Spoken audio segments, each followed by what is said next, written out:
And good evening, everyone. This is Scott recording our episode 2 podcast for the Super Barley Brothers. As mentioned just a second ago, my name is Scott, and I like beer. And who do we have next? John, want to introduce yourself?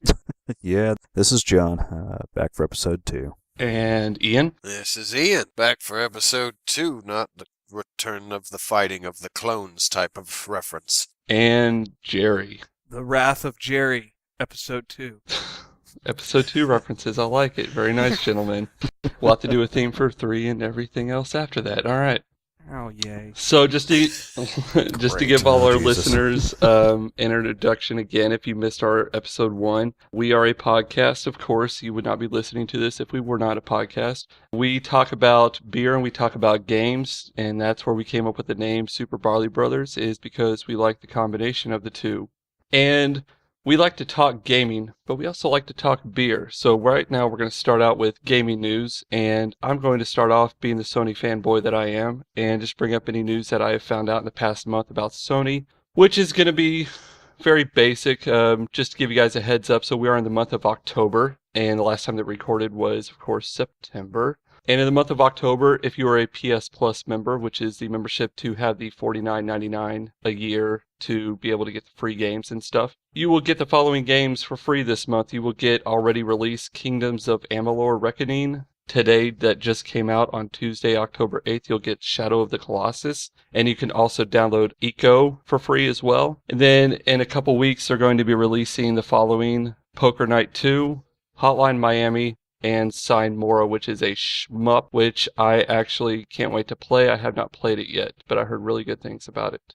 Currently, right now on the PS Plus, you can get Saints Row the Third, Jet Set Radio, XCOM Enemy Unknown, Little Big Planet Karting, Uncharted 3, Galaga Legions, Bitrunner 2, and Machinarium. If you have a Vita, you can get Rayman Origins, Grand Theft Auto Liberty City Stories, Darkstalkers Chronicle, Wipeout 2048, Gravity Rush, Uncharted Golden Abyss, and I could keep going on and on and on. So, message purpose is PS Plus is badass. Next on the list of Sony news is that they announced about a week ago that they are teaming up with Extra Life. And for those that don't know what Extra Life is a charitable organization that donates money once a year to kids that are stuck in hospitals around the country. So here in Dallas, Texas, we have Children's Medical Center that I am actually going to be donating all of the money that I raise to. And what it is pretty much is you just go to the website. You can either join a team or you can set yourself up as your own, and you just pretty much market yourself out to what you'll be doing. And what you'll be doing is, or what I'll be doing is, on November 2nd into November 3rd, I will be gaming for technically 25 hours straight, because that is the day of daylight savings time. From 8 a.m. on Saturday to 8 a.m. on Sunday, I will be gaming non-stop. Of course, taking piss breaks and eating food in the meantime. But I'll try to do them all from the same location so I don't stop playing too long. I'll have a cup or something. Who knows? Yeah. Oh, gross. Actually, we used to use a Folgers coffee can, so I might have that whenever I took family road trips. So we'll see. Surprises galore. Jesus.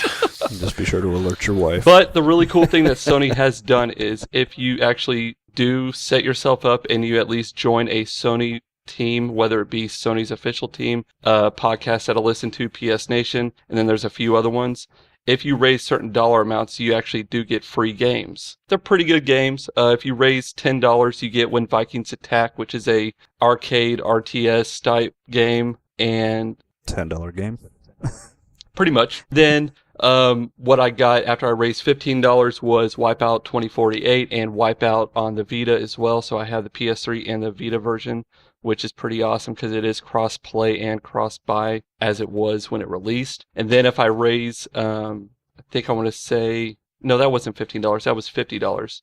If I raise $75, I get Little Big Planet on the Vita. So pretty cool that they're teaming up to try to get people to raise money for a good cause, and you get technically free stuff out of it as long as you're not the one donating the money to yourself.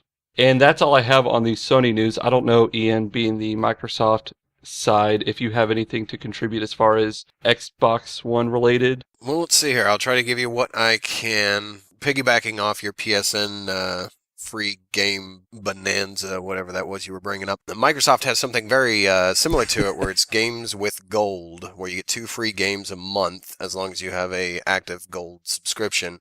Currently, as of October 8th, you can download the game Might and Magic Clash of Heroes. I haven't downloaded it, so I'm not going to give you a bullshit lie and tell you that it's a great game and you should download it and play it. But it is a puzzle-based game. It is not a role-playing game, as the moniker of Might and Magic might lead you to believe. Also, something that I wanted to bring up, I'm not sure if this is only on Microsoft or if this is all across every group. I'm sorry, I'm not exactly sure when it is. I couldn't find the article quick enough, but Call of Duty is actually doing an endowment where they give money over to wounded warriors that have come back from service, and they're actually making it so that I think it's either this week or this month on Xbox Live, if you download the appearance upgrades for your weapons and your scopes and things along those lines, they are discounting them, but then all proceeds that are gathered for those appearance upgrades, all the proceeds goes to this Call of Duty endowment, or COD endowment, whatever you want to call it, that benefits, our troops in a way. Other than that, on the Microsoft front, there's not a whole lot to talk about. I still gonna preach high to the rooftops. I've got mine pre-ordered. I've actually got mine pre-ordered through Microsoft because I want it to come and I want it to be a day one. But there's not a lot of good, or let me rephrase that. There's not a lot of new news. Still quite a bit of tucking tail and holding back. They have openly stated how much they don't like the moniker that came out of Xbone, and they have also publicly stated that they're keeping a very close eye on Valve. Correct me if I'm wrong, did they not buy the domain Xbone, though? They did. I believe it was just done so that it couldn't be procured by, I don't know, Sony. Hey, we would never do such a thing. What are you talking about? Sure. E3 conference says it all. Mm-hmm. You know what? I'm not going to be petty, but I'm going to go ahead and bring, what was it, two E3s ago? When the big shot had to walk out and the first 2 words out of his mouth were, "I'm sorry."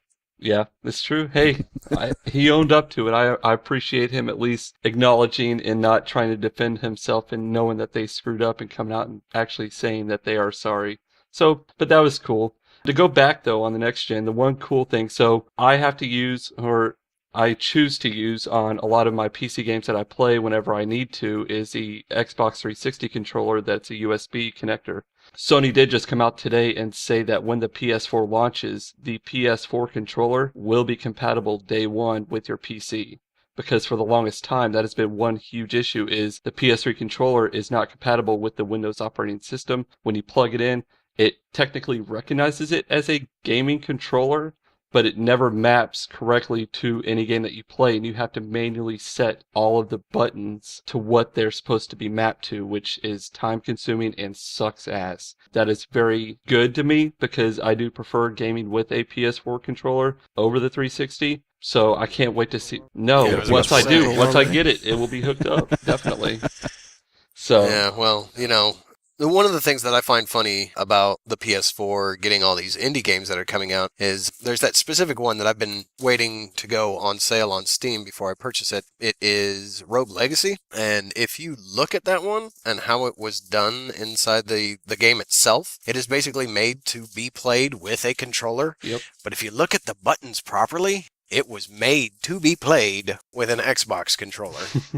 Yeah, because technically whenever they have these controller-based games, like if you even put in Team Fortress 2, if you even put in all these, not console games technically, but like if I played Bioshock Infinite or if I play any of the Assassin's Creed, they already do prompt you for the Xbox 360 buttons because that's what it's been built for and that's what it's mapped around. It doesn't recognize the PlayStation 3 buttons as square, X, circle, or triangle. It knows you need to hit A, it's green. You need to hit B, Y, X, or whatever. So that's right. Yeah, so that's how that is about all of those. That's right. They recognize, you best recognize It's the operating system, sir. It has nothing to do with whatever. We'll move right along. I was going to say, speaking of operating systems. Jerry or John, take it away on what Steam has announced about 2 weeks ago. I'll leave that for Jerry. Yes, Jerry, do you have that and information? I'm staring at the specs and just drooling. No, actually... You got some extra cash that you want to spread around? $1,800. Well, no, that's the Yeah. high end, right? So, I mean, Steam announced, something that's going to be able to go into the living room, basically. They're bringing their gaming platform into the living room. So, it's a huge win because, I mean, let's face it, the games on Steam are a heck of a lot cheaper. And, they're compatible with the Xbox 360 controller for the most part and the PS4 in the future. So, and plus you can still do keyboard and mouse if you want to. So, Steam's very versatile. They, announced their operating system, which is Linux-based earlier. And then later on, they announced their game console, which is based around that operating system, and they released the specs and whatnot. It's going to be about the size of an Xbox 360S, so it's going to fit into the entertainment system. It's not going to be like a full tower or anything like that, like what we have in our offices or anything like that. It's going to be pretty quiet. It's actually, I was looking at it, it's only got 450 watt power supply, but this is powered. Yeah, and this is powering, an NVIDIA Titan. This is with an Intel i7, 16 gigs of RAM, and a terabyte/8 gig hybrid solid state. I mean, so it's not like it's, mediocre or anything like that. It's got some pretty hefty gear, and it's only being powered by 450. I was kind of surprised. Honestly. Right, because I'm thinking now I have way too much power in my freaking computer. I've got 1,000 watt, and I don't have an NVIDIA Titan, so I'm curious about that. They did come out and say, hey, this isn't going to be for everybody, right? We're talking about a $700 to an $1,800 price range. When you're talking next-gen consoles are going to be, $400, $500, depending on which level you get or whatnot. So it's not for everybody, and they come out admitting that. Right now they're releasing it to about 300 beta users, so I'm gonna be looking forward to what those beta users come back and say. I don't know at this time if it's for me. I would probably, just because of my personal situation, I would probably rather upgrade my computer. Whenever I get towards the time of a media room or something like that, where we have two pretty nice TVs and my wife and I and kids when they grow up aren't fighting over it, yeah, I might take a look into something like that. But today, I would rather just kind of take half of that money and just upgrade my current PC. So what did you think of the Steam controller that was announced on that Friday as well, with no joystick and trackpads? Yeah, I'm looking at that, and it's almost like the, what was that thing that we saw at QuakeCon? The NVIDIA Shield. Very similar to that. Uh-huh. And first of all, I didn't like the feel of the NVIDIA. To me, it was too bulky. I do prefer the Xbox 360 purely because of ergonomics. The PlayStation controller has always seemed a little bit too small, but this thing is like bigger than the 360 one. Now, the concept of no joysticks and it's where it's a touchpad, I'm very intrigued by that. I don't know how that's, like we were talking about earlier, I don't know how that's going to map, though, when you're talking about these games, even not next-gen games. Let's say we're talking about like Assassin's Creed 3 or Saints Row 4 or something like that has just recently come out. How is that controller going to work with that, or will it? They'll create drivers, updates, and patches that will be compatible with those controllers. My main concern, though, is we always talk about innovations with controllers. As people can debate over time, personally, the best controller of all time to me was the SNES, the SNES controller. I loved it. It was perfect. It had everything where it needed to be. The worst controller that I think of it all time was the N64. Yeah. When you're going, I love the it's N64 like you're playing a first-person shooter with a joystick that you're supposed to use in a flight simulator.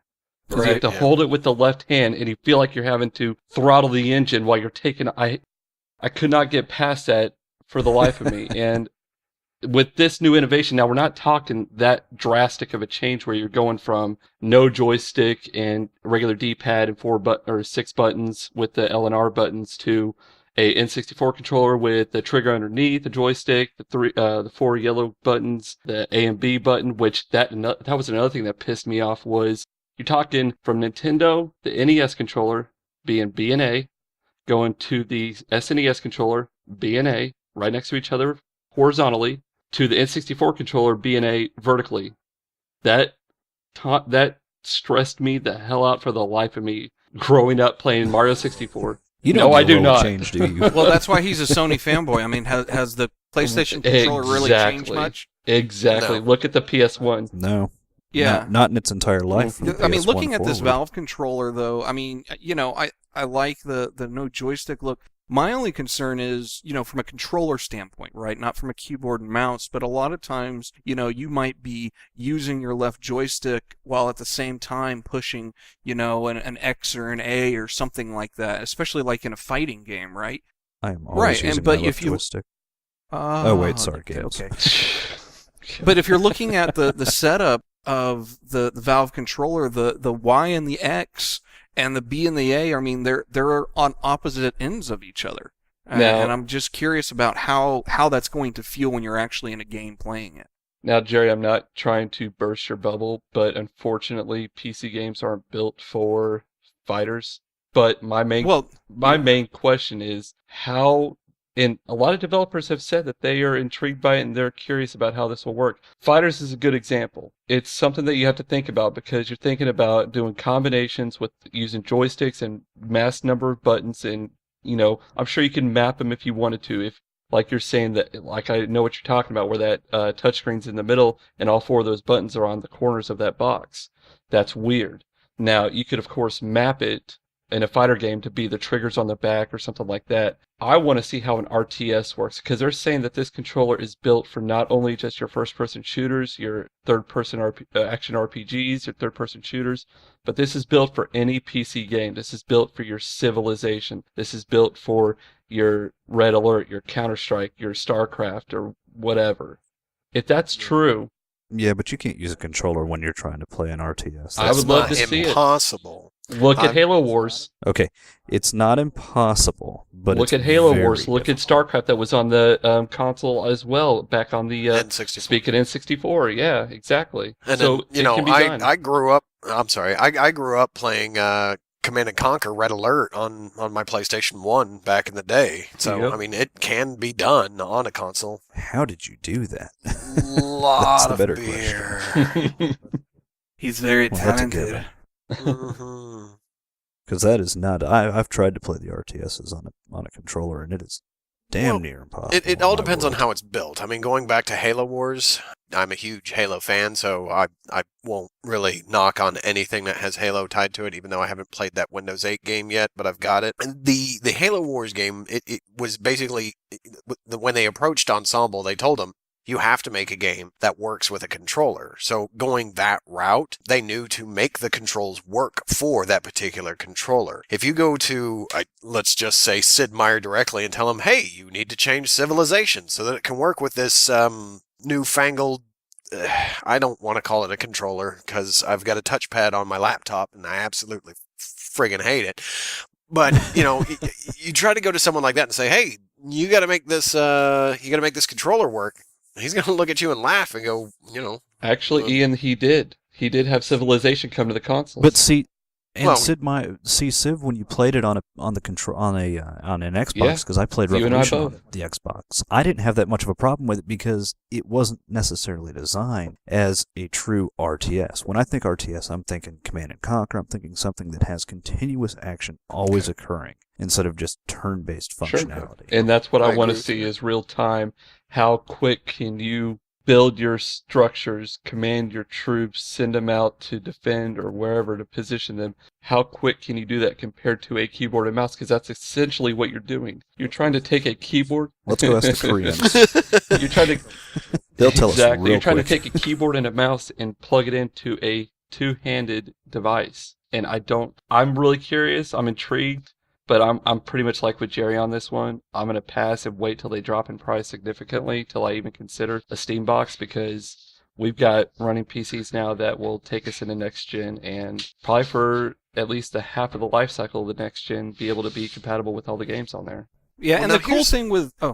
no, go ahead, Jerry. The cool thing, though, like with Steam, and this is kind of like what I liked with the articles that I read, is their specs out. Hey, this is, they use PC Part Picker, which is something that, I use and Matt uses, when we're building our computers or something like that. And, it's a Linux-based operating system. It's open source. I mean, that's the cool thing that I think that they're taking a route totally different from that of the Xbox and the Sony mainstream, is that that, they're a little bit more open with it right now. And I understand why, of course, Microsoft and Sony aren't, but it's kind of a cool route, and they know that this is not going to go out to their millions of users or anything like that. But for the ones that are, or even if they go and build their own route and just use the Steam OS, I think that's going to be a huge fan base win for them. It might not be a monetary win, but it's definitely going to be a fan base win for them. Yeah, I have to agree. And there's something that I've been looking into as well, is like, I'm not really big into switching everything that I do over to Steam because of what I've seen that will be needed monetarily to get a Steam box that runs all the games that I want to play that are coming out on the Xbox One. But one of the things that I have seen that I'm very intrigued about is building a very low-level Steam box that does basically just indie games, and specifically ones that, allow for the controller, because I don't know how much they're going to charge for that controller, but if developers, like any developers, can go ahead and just put like an easy way to map the keys, be it the PS4 or the Xbox One controller,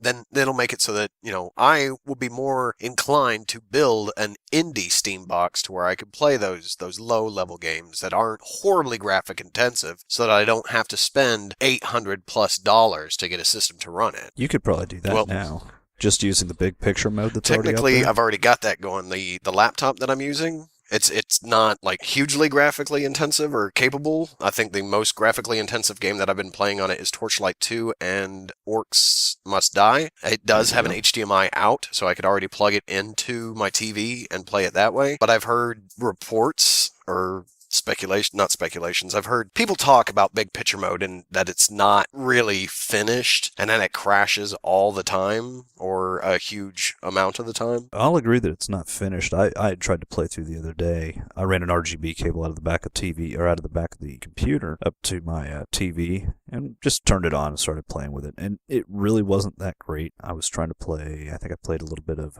Chivalry and maybe something else. And it wasn't the best, but it wasn't an absolutely terrible experience. So now let me ask you. So you were playing Chivalry in big picture mode, yes? Mm-hmm. Okay. Were you using a mouse and keyboard, or were you using some type of a gamepad? I had gone both routes. I had done it with not only the mouse and keyboard, but I'd also done it with the with a gamepad as well, a 360 controller. So you do have the functionality of both. You're not just limited to one. That's interesting. Yep. Well, good discussion on that. Next segment that we're going to talk about is what have we been drinking. Now we're going to get into a little bit of our beer talk, which I'm sure John will be offering a lot of what he has drank in the past 4 weeks, as it would probably kill my liver. But personally, tonight I am enjoying a Lakewood Brewing Punkle to get into the season, which is a pumpkin ale spice dunkel. It's definitely got a pumpkin flavor, so if you're a big fan of pumpkin pie, pumpkin spice, anything pumpkin related, you will definitely enjoy this. It is a definite one to check out as far as this holiday season goes. But it has no actual That's pumpkin. what blows my mind, and I can't see how they were able to get this flavor in there, because it seems like they just took a can of pumpkin and dumped it in there and let it sit. So what are they using to get the flavor? Spices. Magic. Nutmeg, cinnamon, pumpkin pie spice. A little bit of witchcraft. What they did is they were brewing a beautiful dunkel. They brought in pumpkins and set them on top of the kettles and decided to just go with it. Yeah, there you go. Just the aroma.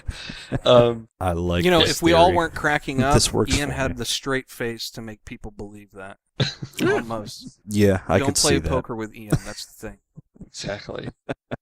He And will of win every course, time. my recent choices that I've had is I actually did have for the first time a Stone Best Buy, and it was Best Buy 1026, and it is a Stone IPA. It is pretty much the nectar of the gods. I've never had a more smooth, beautiful, just easy drinking IPA before, and I'm definitely going to be looking for these Best Buys a lot more. I've had double IPAs, I've had just regular IPAs. I actually have a rye IPA in the fridge right now that I'm That's a good one. debating on when I'm going to break that open. So Don't wait yeah, too I know. long. IPAs don't last as long as stouts. Nope. And speaking Not of at all. stouts, to close out, last weekend I did crack open a Woot Stout from Will Wheaton. And Oh, yeah. yeah, Jerry and John had the privilege of having that when we were watching Breaking Bad. And What a good combination right there. Oh God. I don't know, Ian. Are you a fan of stouts? Yeah, no, actually, I'm all over the place. At first, it's one of these things where when I was younger and I first had beer, it was like, ooh, this is horrible. I'm gonna stick with liquor, and then eventually, It's motor yeah, oil. and eventually I got into like your macro brews, starting out with Rolling Rock to show you where I began with, all the way up to like Bud Light, and then a few years ago, I had a buddy of mine introduce me to the craft beers. Like, I think the first one we had was Golden Rock, and that. Good Yeah, stuff. that's like that's like soul food to me. That's like a comfort blanket. It's like, when I'm having a really shitty day, granted it's $15 for a 4-pack and they're small bottles, but they're hella strong. I go get me a Golden Rock and forget the evening. But yeah, it's one of these things where when I got into it, it was more, Belgians than Heffies. Then I wasn't too into stouts. Then I started to drink IPAs. Then I started to drink some stouts. It's kind of, to me, it all depends on the aftertaste. If the stout tastes like bile, then I can't stand it. And I'm sorry, I know I'm gonna get a lot of hate for this, but Arrogant Bastard. Oh no, no. Just don't say anything. I can't drink Arrogant Bastard. I mean, I might be able to try it like in a glass, like cold, but It's a tough beer. no, I for my brother's birthday once, we ran out and we bought 2 bombers, and we thought we were big bad motherfuckers. We both just popped the top and we're drinking straight out of them. Oh shit. I'm not gonna lie to you. That's a 22 right there About for him. halfway through it, we both started cutting it with Bud Light. Oh, God. Because, and I'm not saying we were pouring it in there. What I'm saying is we take a big old swig of it, chase yeah, it. and then chase it with Bud. Because, oh man, I'm gonna cry. it was warm as hell. So I mean, I know the best way to well, that's to the drink a problem, beer is yeah. at 55 degrees, but no. I mean, I may go back and try it some other time, but not so much. well, I will. Right now. I will save the stout that I have because since you perked up whenever you heard the word pumpkin, I do have a pumpkin spiced stout. Ooh. And Well, see, the thing No, about stout is, you're right. I mean, the main problem that you had was you had it warm. Stouts are milk and chocolate and dark, and just you got to keep it cold, just like chocolate milk. Actually, you can have them warm I don't from know time to time. if They I taste could. pretty damn good. Okay, I John, don't understand how enlighten anybody me. drinks beer warm, in my opinion. Well, it's all about how you define warm. I mean, if you're talking something that's been sitting out on the shelf for a week and then you decide to pick it up and start drinking it that way, yeah, that's not going to taste too good. You're not going to get the additional flavors. But the thing is if you make it too cold, you're eliminating some of those flavor profiles that you can normally get when it hits the tongue, because then it has to try to warm up, body's trying to react to it, and it just doesn't work as well. 55, like you guys had mentioned, it's like the perfect temperature to be doing this at. It turns out well, you can get all the additional flavors that you want off of it, etc., etc. So it kind of depends, but some of the stouts, as they get warmer, actually tend to pick up a little bit more flavor, but you don't want it to be room temperature. That just kills the flavor completely. Well, John, go ahead and take it away. That's all I've been drinking, so I'll let you talk about what you've been drinking, sir. Majority of what I've been drinking is some of my own homebrewed beer, since we've come and semi-gone through the Oktoberfest season. You better be saving me one. I've got some set Alright. aside for you. I brewed, and Ian, I've got some for you Yay! as well. Now I just got to make it up to the north. That's the only difference. But I brewed up an Oktoberfest, and that has been my go-to beer. I've got 5 gallons of it, give or take some, left in my keg. And like Scott mentioned earlier, we had the Woot Stout, and then I've got an Enjoy By as well, and a couple others. But I have been limiting my drinking as of late due to some really bad heartburn. So there hasn't been much in the way of the last week or so in regards to drinking. But talk about Oktoberfest. Did you have anything special when you went out to Addison's Oktoberfest? Just the Polliner, just their standard Oktoberfest they had out there. That's good stuff. I love Polliner is my go-to for Oktoberfest beers. Absolutely phenomenal stuff. But yeah, I mean, it's the standard when you go to Addison's Oktoberfest. We went out to McKinney's, but unfortunately weather had come in and it rained out, so we didn't do anything there. But I had already drank some of the Oktoberfest presented by Franconia Brewing, and so that of course was just phenomenal stuff to begin with. Really? Oh, No. yes. Unfortunately, it's gone. I really hate to say this because not too long ago, me, my cousin and my brother, we got together one Friday night and we were going to go out and have drinks, which is our normal thing to do when my son's not, over with me since he's only over here every other weekend. So we were heading out and I'm not a huge fan of crowds, so we get going out to our usual stomping ground, which is Churchill's out in the middle of McKinney Square. And we don't get too far into the square before I realize this is the weekend of Oktoberfest. Oh, no. I'm not prepared for this because if I'm going to go hang out with a crowd, I need to know that it's going to happen. Like, I know the first weekend in March, I'm going to go to the North Texas Irish Festival. I am prepared for that. I am not prepared to go walking into a situation that I wasn't aware of. So, I was like, okay, well, we can't go to our regular stomping ground. Let's go over to this Irish pub that's over by Market Street by where we live. And I was... Delaney's? Yeah, that's the one. I was like, let's hop in there and we'll grab a beer there. It'll be great because it's an Irish pub and they have a whole crap ton of different beers. It's going to be excellent. The atmosphere was ruined because we walked in and there was a DJ, like a DJ, video DJ, whatever you want to call him, playing music really loud, and it was the worst music that it could have. Doesn't what? I said, doesn't that defeat the purpose of a pub? Yeah. Well, that's not even. Go ahead. He was playing Miley Cyrus, wasn't he? Thankfully not. But when I sit down in an Irish pub to order up a craft beer, I don't want to listen to Gangnam Style. Oh, good Lord. Oh, it's like when we did that Guys' Day Out and we walked into the bar and they were playing, what was that, the song that everybody was doing after Gangnam Style. Now I'm drawing a blank. Oh, gentlemen. No, it wasn't that. I know what you're talking about. It was the Harlem Shake. Harlem Shake. We should have known to turn around and walk out of the bar at that time, and we didn't. Probably. I forgot to tell you guys that my burger that day was actually a Bubba burger. Someone went to the store and bought pre-made patties and brought them to the restaurant and cooked them up and put them on that bun. Oh, my God. Oh, God. Yeah, fantastic times. So note to self, we will not be returning back to that establishment. But to get back on track, while we were at Delaney's, they had Franconia's Oktoberfest. I didn't like it. I thought it lacked flavor. But then again, it's one of these things where I swear the first time I have something by Franconia, I don't like it. But the next time I have it, I like it. Like the, I'm going to mispronounce this, but the Grolsch. The first time I had that on tap at Churchill's, it tasted like a fistful of pennies. I mean, there was no getting around it. I couldn't even try to find a different flavor that was in there. It was just copper. That's all I could taste. Yeah, I think I remember you mentioned something about that. Yeah. So, I mean, next year, because obviously Oktoberfest is done and over, next year I will try it again. We'll see what happens. 'Cause, I mean, the second time I had Grolsch, I liked it a little bit better. Although Naughty Brunette, Franconia's Naughty Brunette is actually really good. I have yet to have a bad go at that. Their Naughty Brunette is also the one that they sell at Twin Peaks. They brew for Twin Peaks. I don't want to go to Twin Peaks. I know, but if you happen to be at that establishment and you're looking for something, if you order their Naughty Brunette, as they call it, then you will get a Franconia. Okay. Well, just as long as a Naughty Brunette brings it to me, then we'll be all... Nothing wrong with that. Yes. Nothing wrong with that at all. So now that I've taken this over, I guess I should run with my what I've been drinking. I've been drinking a Franconia Dunkel tonight.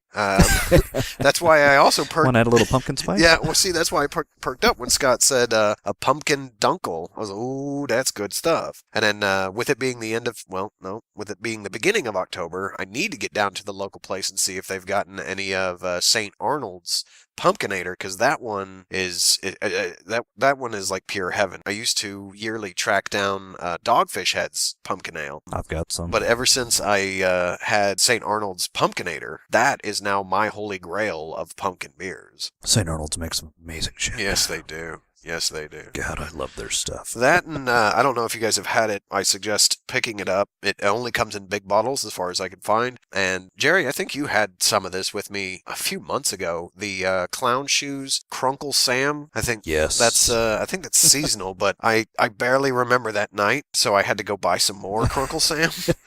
And I actually really enjoyed that. That was really good. Clown Shoes has some good stuff. I've got a bottle of their Very Angry Beast, which is one of their stouts. I believe an Imperial Stout, but I have not popped that one yet. That would be one to enjoy. I'm going to find a reason to hang out with you guys since I have yet to start watching Breaking Bad. Let's start all over again.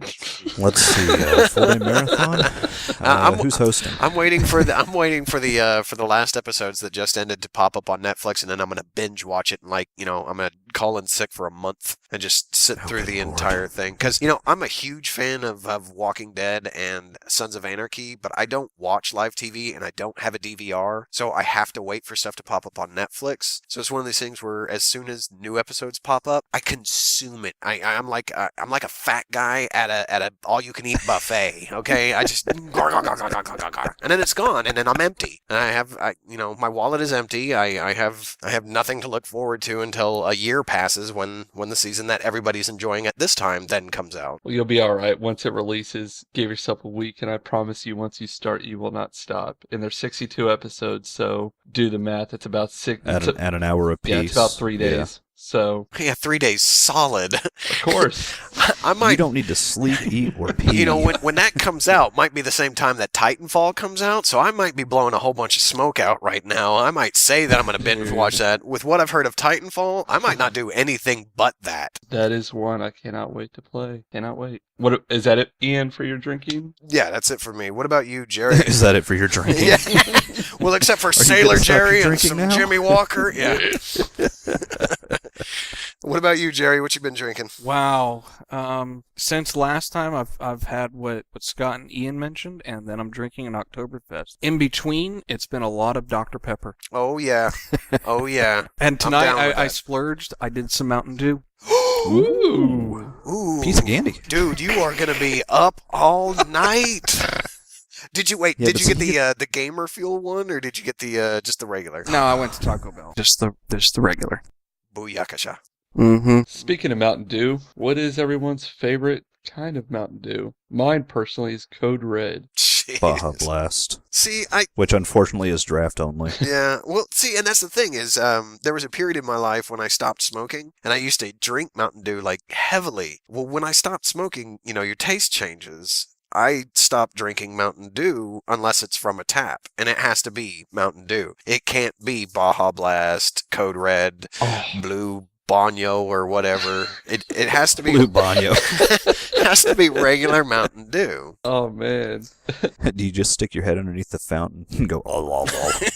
Yes, and then I have people from behind the counter screaming at me, "No, wheezing the juice!" Well, very good. Oh, well, I did plan the next segment to be just us going around the table and saying what the hell we've been playing and stuff like that, but we'll just go ahead and we'll loop this into our reviews section. So, Jerry, I'm going to let you start off since you really didn't say much about what you're drinking, so you can talk a lot right now. So, what you've been playing.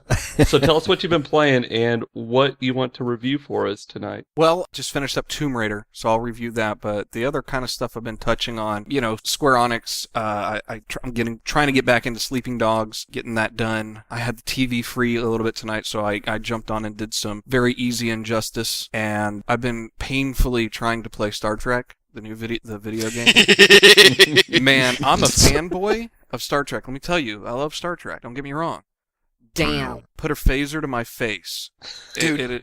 Ouch. When I saw on Steam that you bought that, I half tempted to send you $5 to kind of just. I didn't want you to have to pay for that. That's horrible. I mean, and this goes back to, I think Scott and John, we were talking about this. The whole video game based on a movie. I get it. And I think if they approached it a little bit differently, because what they're trying to do when they made a video game based on a movie, they're balls to the wall trying to get this thing released on the week that it's being released in the theater. So, because they're writing the coats of this marketing, right? But then you look... Hold on a minute, because I say where you're getting at is shit to me, because how long does it take a film to be filmed, put together, screened, edited, and everything like that? You're talking 2 to 3 years. So they should, if they're smart enough and they want to make a good movie tie-in game, they need to get with the developer company beforehand and say, look, we're doing this. And, I mean, we can get off on a little tangent right here, but I will say the best movie tie-in game that I've played to date is Enter the Matrix. And I don't care what anybody says about graphics being shitty, repetitive gameplay, combat sucking. The way that they were able to film specific scenes that were tied into the Matrix universe that were not in the actual theatrical movie is what I loved about it. Now, that's not, of course, about every movie tie-in game. The whole purpose of a movie tie-in game is you want to create an experience that you can interact with instead of just watching the movie. You feel like you're a part of the movie. And the thing that I hate about it is they hire these low-key developers because all in all, they're going to make money. These kids that go watch Iron Man, they're going to buy the Iron Man game because they'll tell mommy and daddy, hey, I want the Iron Man game. You got to buy it for me. It looks cool. And then they're going to get it. They're going to play the hell of it, or they're just never going to play it. They're going to let it sit on their shelf. But it's the name behind it that sells it. It doesn't matter whether it be X-Men. God, don't even get me started on X-Men Destiny. Tell us how you do it. No, you know what? I'm in there with you because I fell into the trap. You have your X-Men. Jerry has his Star Trek. I actually played Tron Evolution. I played through it. I beat it. Yeah. It was Boy. repetitive, but the online was actually pretty fun too. The multiplayer was cool. Yeah, but see, by the time I got to it, there was no online. I mean, there's nobody that's playing it anymore. It may still be open, but if I'm playing with someone, it's one guy and that's all he got. Well, I still got you guys all beat with Aliens Colonial Marines, and yes, I did spend the $50 to get that game. So I thought somebody bought that for you. No, I bought that myself. Himself.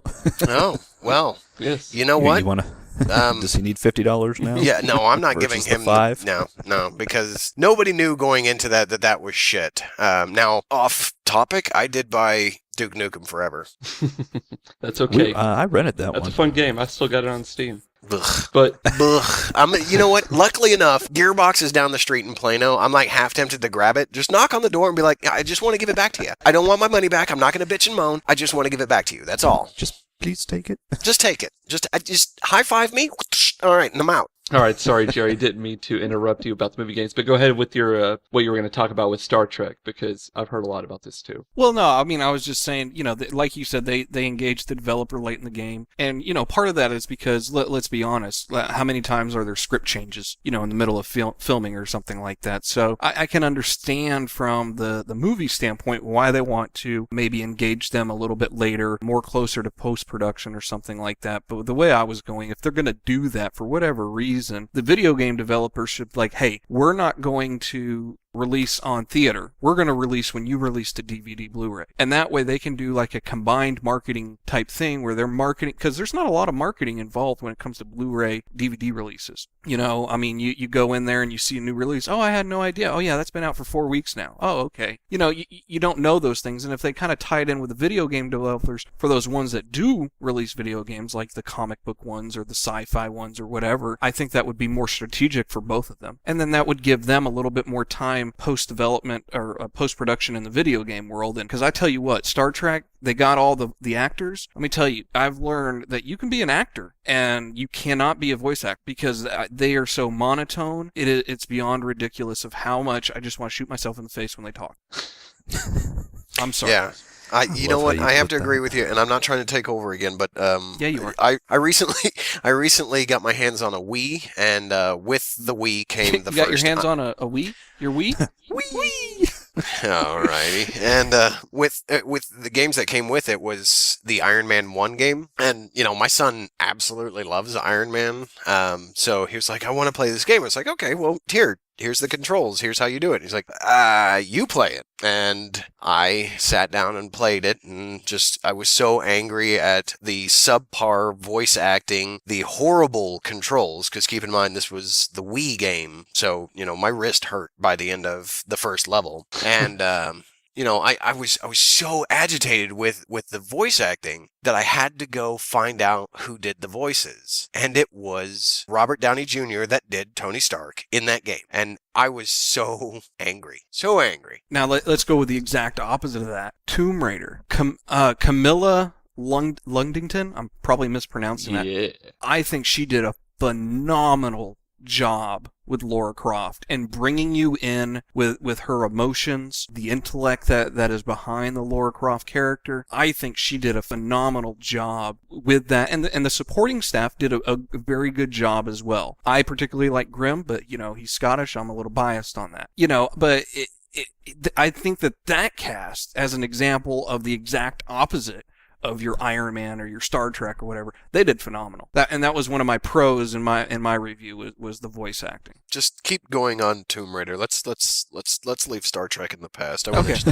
I'm gonna lean back and I'm gonna imagine that game again. No, hey, you were talking a lot about it, and then Scott finally, it's like, it was on sale on Steam. I ended up buying all the Tomb Raiders, but I went ahead and started with the 2013, the reboot, right? So we're going back, and Laura's 21. She's on her first expedition to basically find the Japanese equivalent of the Bermuda Triangle, and they get stranded on the island and whatnot, and so she's learning to become a survivor. The writing, the voice acting, everything really brought you into that, especially within the first hour of her evolving from the intellectual graduate that was just going off with the lead archaeologist to a survivor, and having to kill an animal for food, or killing a person for survival. And so the writing really brought you along with that evolution of her character. I like how they did it. They had to speed it up a little, right, because it's a video game, but other than that, I mean, they did a really good job. The graphics were phenomenal, both in game and the cinematics. The controls were good. I played with a gamepad. I didn't do a keyboard and mouse type thing, but it was just, I was hooked. Every free moment I got, I was playing that game, including during lunch when I was working.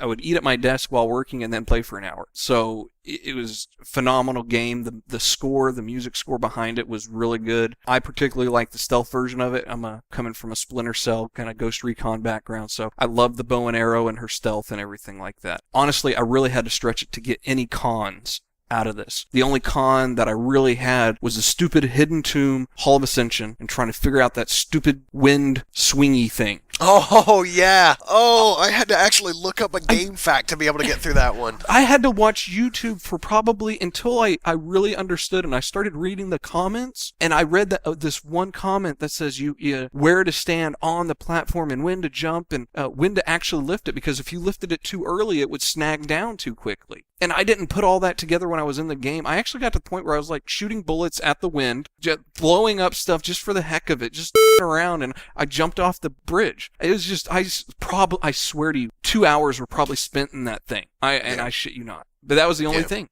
Other than that, I loved the game. I didn't have to look up anything else, and so it was cool. I loved it, and I know they didn't get as much money as they wanted to from this, from Hitman, from Sleeping Dogs and whatnot, but I really hope they do a sequel to this. Actually, to piggyback on that, they have already announced that one is in the works for next gen. Okay. So there will be another one coming along, and I too am one of those people that I bought this Tomb Raider on the Xbox 360, but I bought it at a discount. But when this next one comes out, when I don't know what the hell they're gonna call it, but when this one comes out, I will be a day one purchaser. Oh, no, I'm the same way. I bought it at a discount, but when on my rating system that I use on my blog, I've got 1 through 5. It's a 5. If you don't have it, go out and buy it right now. I don't care what the price is. You won't be disappointed. And and Hitman Absolution too. This developer, Square Enix or Enix. Enix, thank you. Both of them. Anything else that comes out like along that line, I'm day one, because I want to support them. And they did such a good job on both of those games. And those are huge titles, right? I mean, Hitman's got a huge following behind it. Tomb Raider does too. 6 or 7 games prior to this one. And they did a phenomenal job. So yeah, day one, I'm with you on that. And just to let you know, they also did just announce that they are working on a Sleeping Dogs title, not with the same character, but in that same world. Well, I'm not disappointed so far. It's just, oh, dude, you'll love Sleeping Dogs. Oh, yeah. You'll love it. Partway through it, right? It's a little bit different from your Tomb Raider or your Hitman, right? Well, it's your GTA style, and it's... Yeah, and you're driving on the wrong side of the road. But dude, I swear, I'm getting more accidents in that game than probably all of GTA and Saints Row combined. I swear. And did you ever play True Crime? Oh, yeah, I did. Okay, that's what this reminds me of. That was on the first Xbox, right? Yes. Yeah. You guys know that this is a true crime game. Sleeping Dogs is actually a true crime game. That's what they were going to call it, and then, they took it out. So that's why. They were going to call it True Crime Hong Kong, but then I think the IP got sold or something along those lines, so they had to change the name. But basically, this is made, if I'm not mistaken, by the guys that made the true crime games. Now, if only they would have got Christopher Walken again to do the voice. of the tutorials.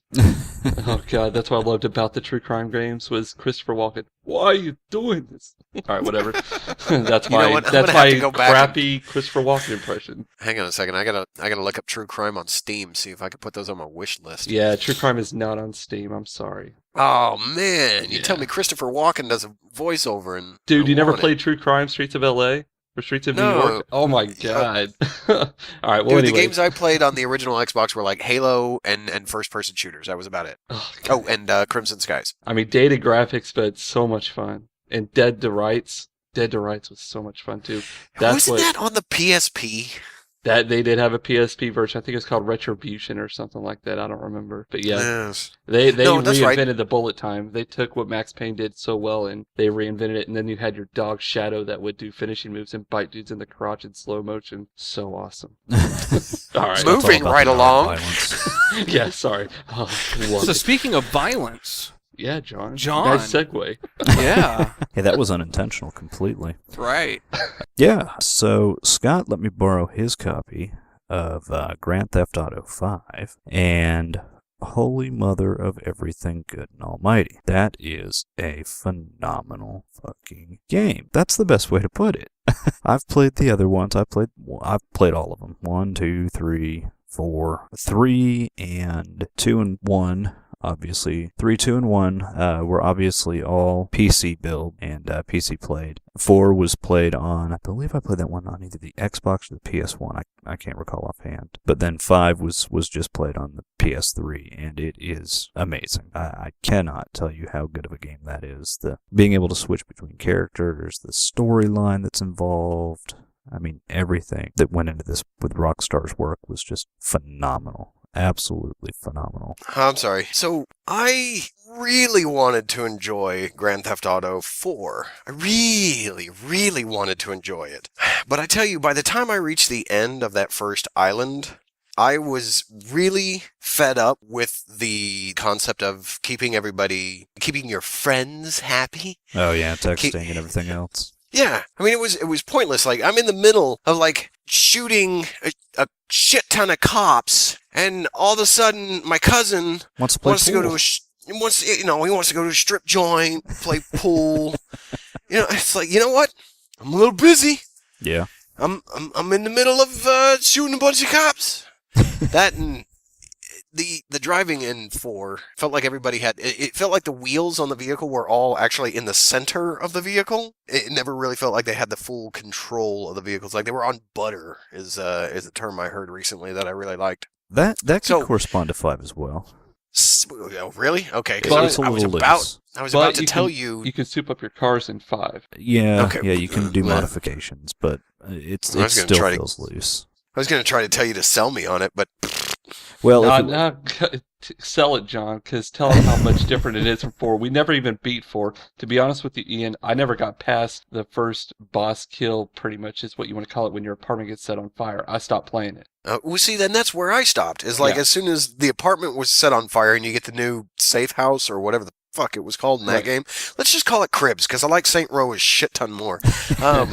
When you got your second crib, that was it. They moved in. I pulled it out of the system and I was done. Literally 2 days later, a guy at my job at the time was like, "Hey, I've got this copy of Left 4 Dead and I'm done with it and I'm looking to get rid of it, but I'm looking to get a copy of GTA 4. I was like, "Oh, wow, we are of like minds. I want Left 4 Dead, you want GTA 4. Here, take this 20, 40, 50 hour game and I will take your 4-hour game and enjoy the hell out of it." Yeah, and GTA there's nothing 5, wrong with that. The thing about GTA 5 too, and sorry to interject, John, but the thing about GTA 5 that I got in the few hours that I played was you're not focused on one character's story. So I didn't really prefer Nico. I didn't like him. I didn't like his story. It's nothing against foreigners coming over to America and whatnot, but I thought his acting was terrible. I wasn't wanting to get involved and find out what his backstory was. I didn't give a shit. Grand Theft Auto 5. If you don't like one of the characters' story, you have a 66% chance that you might like one of the other characters' stories because there's a total of 3. Franklin, I really don't care about. Michael is like your Tony Soprano, and Trevor. Man, Trevor is where it's fucking at. Trevor's all I gotta say, dude. So that's exactly what I've heard from everybody else. Is like, if you play this game for Trevor. Yes. Now, let me also interject with something, and this should be mentioned. So each character has an ability that they are good at. Michael's big thing is that he has the ability to take a lot of damage. So his driving is not necessarily the best. It's not his forte. That is definitely more for Franklin. Franklin is definitely the driver of the game. But then you've got Trevor, and Trevor is the pilot. He flies like a badass. He is fucking awesome when you're able to fly the planes around and when you finally get the chance to take over planes. I mean, it is just phenomenal. So I loved playing as Trevor. I mean, his language, his attitude, everything. It is great. Especially when you go in on his character. So one cool thing also, Ian, is whenever you switch out to different characters, it's like the characters are still interacting with the world while you're playing as somebody else. So you could go from Franklin to Michael, and you'll see Michael, like what John told me one situation was, Michael was just sitting by his pool smoking a cigarette. And I actually got a scenario where I switched to Michael and he was coming out of a movie theater. And then whenever I heard stories about Trevor, I never have unlocked Trevor yet, but I've heard people tell me that whenever they've gone to Trevor's character to play as him, they'll see him taking a shit behind a dumpster. They'll see him beating the hell out of a hooker. They'll see him doing all this crazy shit. And he just is so raw and talking about raping dudes, he's so... It makes me wonder why some of these parents are buying this game for their children. And it His blows whole my opening fucking scene mind. was about raping a guy. Yeah. Well, yeah, that, and because, I'm addicted to Twitch. So, of course, when the game came out, I decided to watch quite a bit of it on Twitch, just to kind of see if it would be a good match for me. Of course, I've already made my bets and wagers, and if it comes out on next gen, I have to buy it day one. Yeah. Or if I find it, like, hugely on sale. But I saw that opening scene. I don't know if you guys know this, but that opening scene tied into Grand Theft Auto 4's, I think it was called Lost in the Damned, the add-on with the biker gang. That's Yeah. right. Yep, And the Ballad of Tony or whatever it is. Ballad of Gay Tony. Yeah. But yeah, that biker gang that he has his little throwdown with in his initial opening, that is the Lost, which is the biker gang from Lost in the Damned. Now, let me ask you, because Scott, you stated that you haven't gotten to the point where you've unlocked Trevor. I have not. So, John, have you gotten to the infamous torture scene yet? I have not, but I've heard about this torture scene. I have not played it. I have not been to that particular portion of the mission. I've pulled off a heist. I think I've got about 8 to 10 hours in the game as it stands. And obviously I'm not going to get any more until it hits the PC side, because I'm not going to pick it up and keep it on the console series. But yes, I have heard about this infamous torture scene. Okay. I wanted to get somebody else's opinion on it, because anytime I hear something else, they're trying to stay spoiler free when they're talking about it. It's not something that you should have needed to been playing. It would have been preferable if it was something that you could go away from during that time. But having not played the game yet, and from what I've heard of Trevor and seen of Trevor watching it on Twitch, it seems like, no, you need to understand Trevor and all of his idiosyncrasies, and this is one of those things that you have to go through with him, to have a better understanding of his character, or a better understanding of the psychosis of his character. Trevor's and that's what I've heard. Psychopath. I like his tattoo, though. I'm actually thinking about getting that. That would be pretty badass. All right. You got anything else to say, John, about Grand Theft Auto 5? No, not about GTA 5. I've just been playing other OS-related games. iOS-related No, games? not what? iOS. OS-related games. Oh, like Android yeah, games. Kerbal. No. Oh, okay. Well, say Android games. Sorry. Don't say OS Android games. Because then I'm gonna think you're stuck up and you've got one of those newfangled iPhone-y type No, things. that's Scott. Yeah. I'll talk to you about that in a bit. Did you get the 5S or the 5C? No, I have the 5. Okay. I'll talk to you Moving right about along. that in a bit when we talk about something together, why you need to get an Apple device. But go ahead and talk to us about Diablo 3 now. So, Diablo 3. Let me, I gotta give a backstory real quick. So, back when I first started getting into PC gaming was when Warcraft and Diablo first came out. So, I played the ever-loving piss out of Diablo 1. And I played it wrong. I actually just went down, killing everything. I never talked to anyone in the town. I just kept going and going. And apparently you're supposed to go up and talk to people about particular people, but I just kept going down and killing everybody. I didn't realize that there was actually a story. I just thought the gameplay gameplay was super fun. Years later, in fact 4 months ago, I started playing Diablo 2, and it was... Let's see, I have the expansion and Diablo 2, so of course I was playing as the druid, because the druid can summon creatures to his side, so I had, I think it's like at most 5 crows and 3 wolves, and all I did was walk behind them and collect loot and money, but I enjoyed the hell out of it. Then come Torchlight, which the first Torchlight in itself is actually made by a bunch of the people that worked on the original Diablo, and I believe Diablo 2 as well. Recently, within the past few years, that was ported over to the Xbox 360. I was one of the people that bought that the second I got home that day. Played through that 2 times all the way through. The first time I kept going back into this infinite dungeon that just keeps going down and down and down, just because I love the gameplay so much. So when Diablo 3 was announced and my PC crashed, completely and utterly crashed. It's a story for another day. Every time I looked at getting a new PC, I always looked at the specs for Diablo 3 and the PC to see if it would happen. But I tell you, the greatest day of my life is when they announced Diablo 3 for the console, because then I can actually buy a laptop that didn't need to do much. So, moving right along, Diablo 3 on the console is fantastic. The controls work very well. I really enjoy it. The graphics have actually been, as far as I'm aware, downgraded. I'd never played it on the PC, so I don't know how great it looked on there, but it does look a little dated on the 360. But it is a very enjoyable game. I will admit that I am one of these people that the first time through a game, I play it on easy to burn through the story. Recently finished it on easy and started my Witch Doctor onto Nightmare mode, which that's fun. It's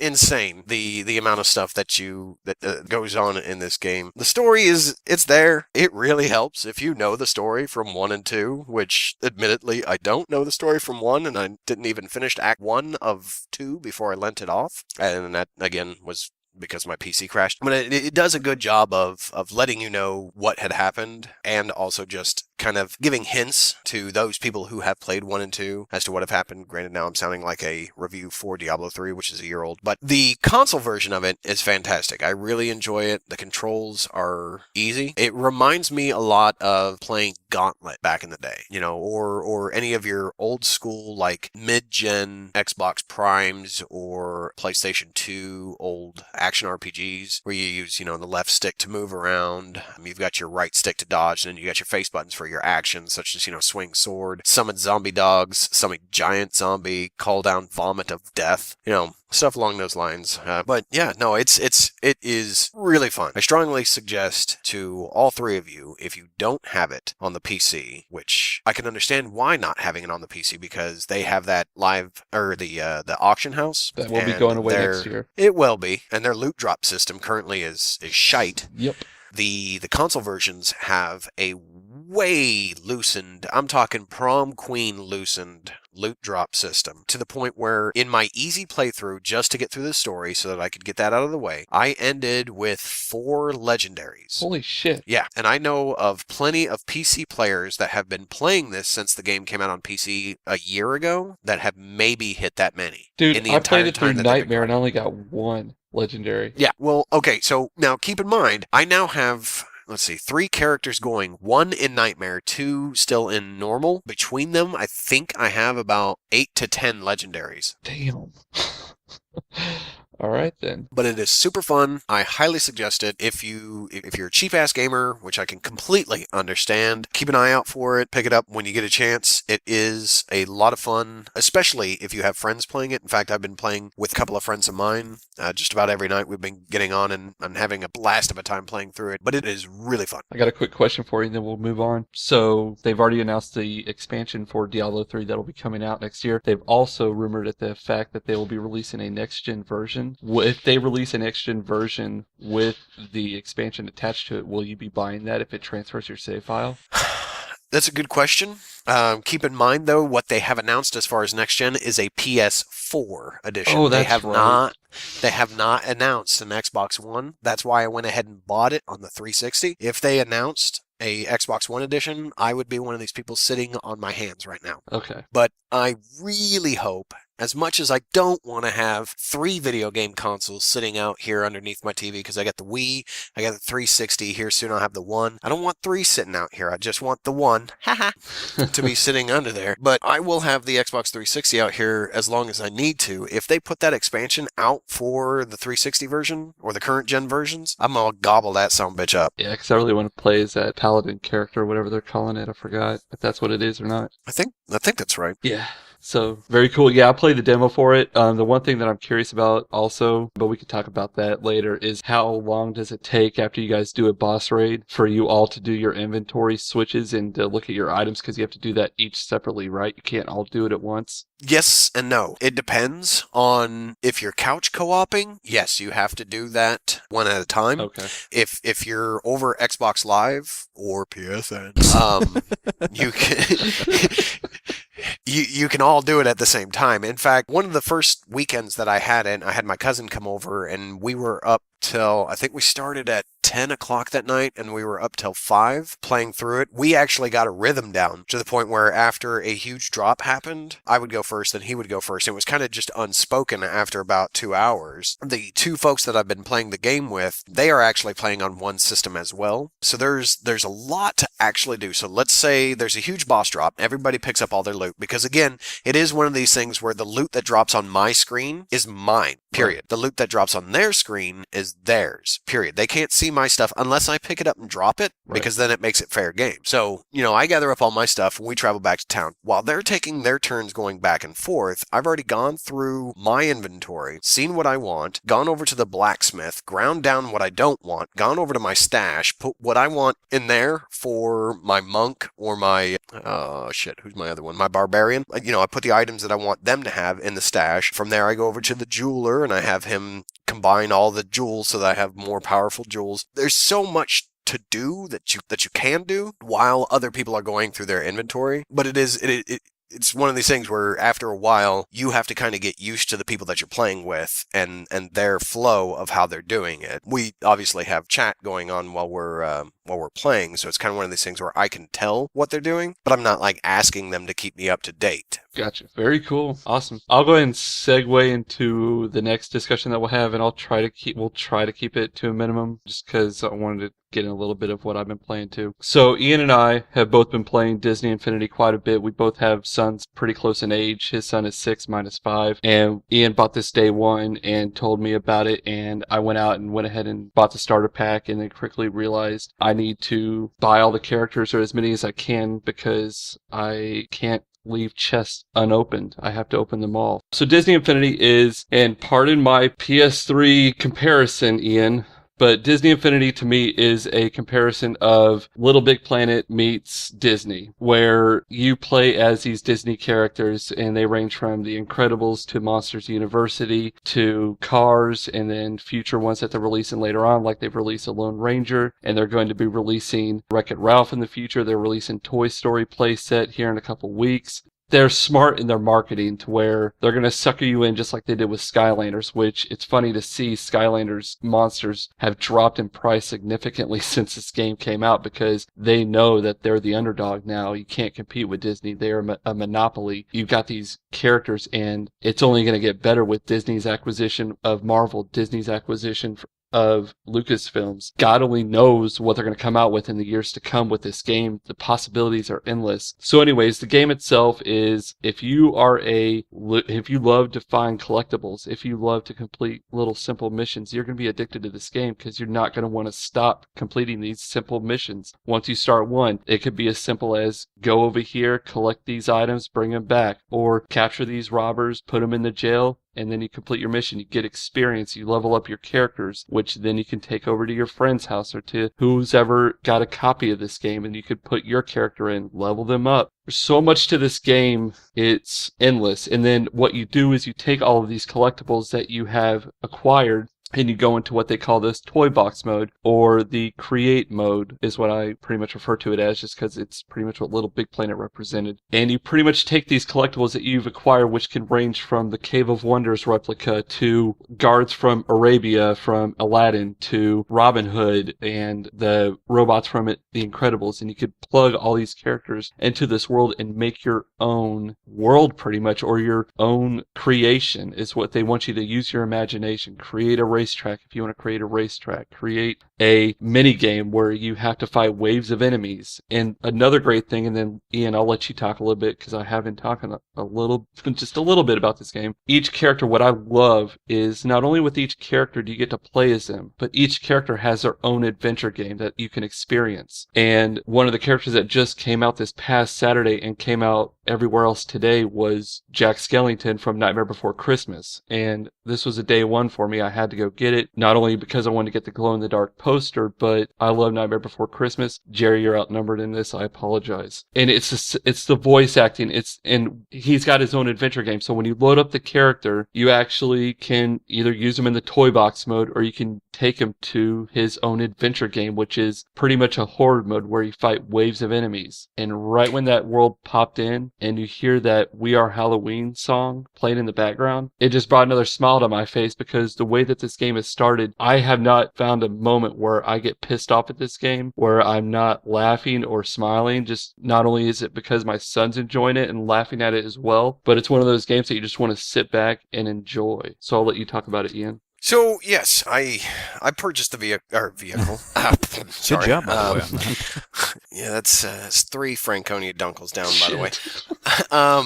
I purchased it day one. Unfortunately, I purchased it through the Microsoft store because they made it available to get any of the other stores pre-order bonuses. I knew my son would like Mater, until this past Saturday, I'm against giving money to GameStop. That's a long story for another time. So that was their pre-order, was Mater. So I found another way to get that. Got it, showed up, put it in. My son absolutely loves the game. Ever since we've had the game, when he comes over, that's about all that we do, is we all either play with him or we watch him play. Now, kind of going back, I want to give a, let's say, non-gender specific kind of description to this game. Let's say it's more like Minecraft instead of Little Big Planet, just because I don't want to say Little Big Planet any more than I already have now. Wow. So it is Minecraft-esque because you're able to use your imagination within the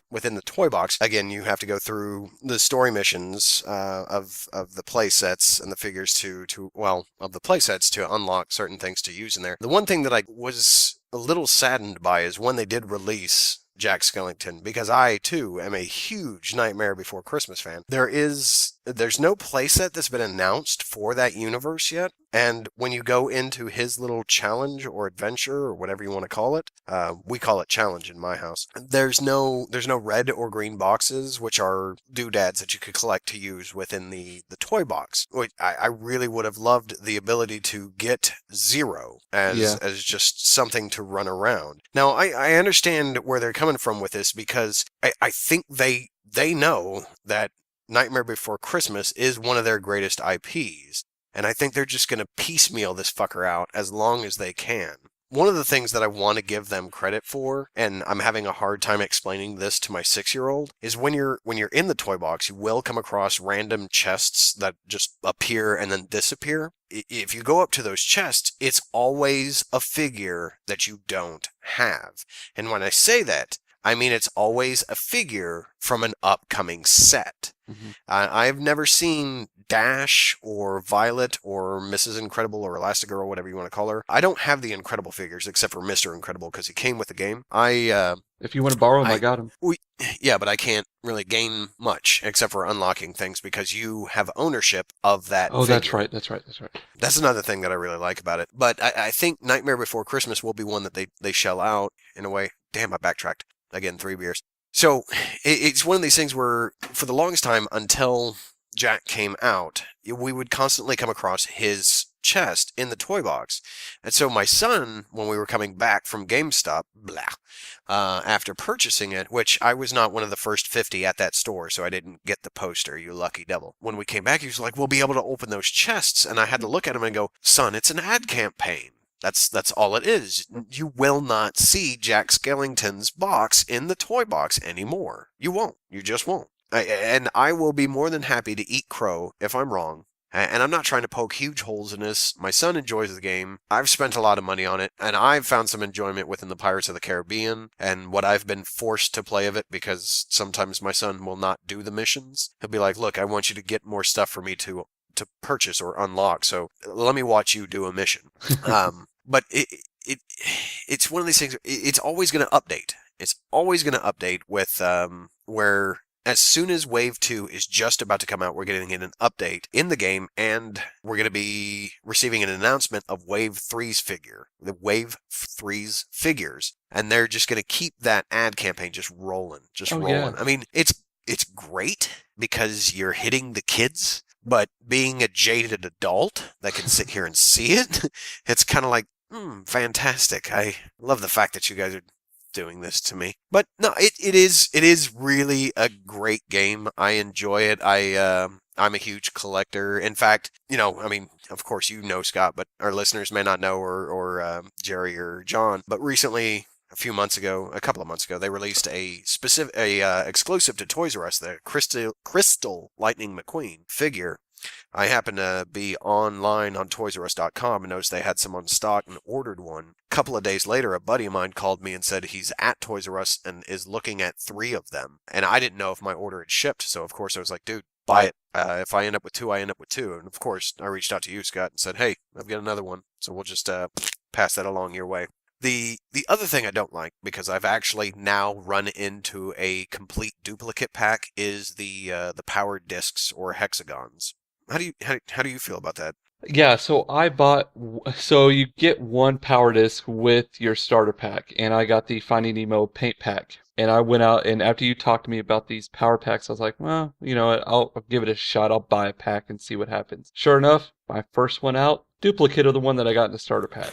So I have another Finding Nemo, and then I got a Wreck-It Ralph that gives me the ability to come back to life without dying, actually, after I get killed, if you want to call it that, in the game. Nice. I am fine without them. I don't know what all the other power discs do. I see them all over in the Hero Hall, or whatever you call it. Hall of Heroes, yeah. Yeah, I see it all over the place and there along the carpet, so I have no idea exactly what each one of them do, or if it even matters. So it doesn't really bother me which way or the next. I mean, it's $5, so I'm like, Brendan's always telling me he wants to save his money for the next character, and I told him that's fine. So it's pretty much up to him. I could go without them. I don't know how many you own or what the abilities that they do, if it adds anything to the gameplay. The Finding Nemo itself goes onto the world, and what it does is the sky, instead of being a blue sky, turns it into an underwater world. Yeah. See, the one that I got with my starter pack was actually the skybox for Tangled. I'm not sure if any of you gentlemen have watched this Disney princess movie.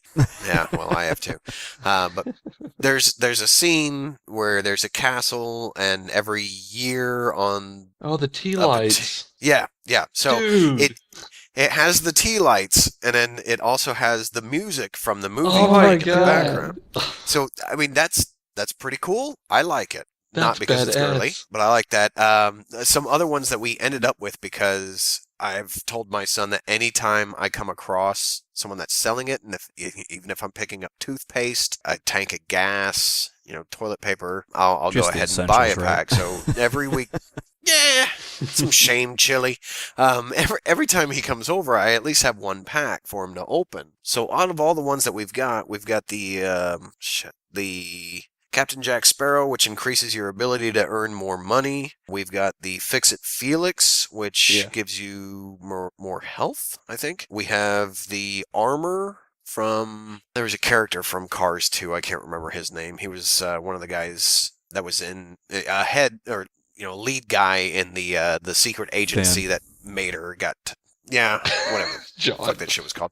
So I ended up with 2 of those, which is fine because I'm usually playing with him and it's a shield, and until Sunday afternoon I didn't realize you could block attacks. I was getting the crap beat out of me. How do you hate block? to admit it. Well, on the Xbox, it is the B button. Okay, so it's probably circle for me. I'll have to check that out. Thank you. Yeah, I didn't realize it until all of a sudden I held down the button when I was playing Pirates of the Caribbean, which I have all those characters, and I strongly suggest. Unfortunately, Bill Nye does not do the voice of shit. The hell's that guy's name? The Squid. Davy Jones. Oh, okay. But now the other thing that I really enjoy about these. Now I know I've gotten off and I haven't told you all the discs that I have because we've got quite a few. But I do have some that I'll have to pass on to you that are duplicates. One of the things that I do like are these pre-built worlds that they've started to do and make free for download. Definitely. Because they did that Tron one. Yeah. And I downloaded it, and one of the things that I really enjoyed about it is that it actually had the music, and it was Daft Punk's soundtrack. Yep. And I just thought that was phenomenal. The one thing that I did miss though is I kept thinking that there was the disc that came with the game was supposed to be the light disc from Tron, and again I am a huge Tron nerd, so when I opened it and saw that it was that Tangled one, I wasn't happy. I mean, I got happier when I saw what it was and how soothing the music was. But, you know, I still have to buy those damn blind packs because I really want that Tron disc for my Jack Skellington. So I'll segue into what I'm playing because we're going to have to wrap this up here in a minute. But a couple things. First of all, I love how you had to refer to Disney Infinity as a Minecraft-esque type game. Please tell me where you can craft items and where it's a first person instead of a third person like Little Big Planet. So appreciate that. Yeah, sure thing. If you use the wand and then you pull the on the superior so just like in so just like the one that you can use in Little Big Planet, where you have a little string and you can actually summon things and drop them, just like in Little Big Planet. Thank you. I don't play inferior games. I only play superior games. No problem. Just wanted to clear that up. So but anyways, so to piggyback on another thing that you're going to make fun of me about, so I have iDevices. I have an iPhone. I have an iPad. One thing I don't like about Disney Infinity, and I'll wrap this up real quick. So one thing I don't like about Disney Infinity is the lag from the toy box whenever you go into creation mode, whenever you select an item. I don't know, maybe it is a PS3 version being inferior or whatever, but I do notice lag spikes whenever I summon an item to be able to go into the actual playing field and to drop it. I can't get it to position correctly. It's very sensitive about where I move, like roads and stuff like that. One cool thing that they do give you free on the iPad, and I don't know if you've noticed, Ian, and I hope you've kept all those cards. Mm-hmm. All those cards in there you can redeem on the Disney.com/Infinity, and what that actually does is you'll actually get a PC version coming out sometime this month of this game, but there's an iPad version of this game as well that you can level up your characters that are linked to your Disney account. Also, you can go into the toy box mode, create your world by using the touchpad, which is so much nicer and smoother, and have it sync to your account on the PS3 or 360 version,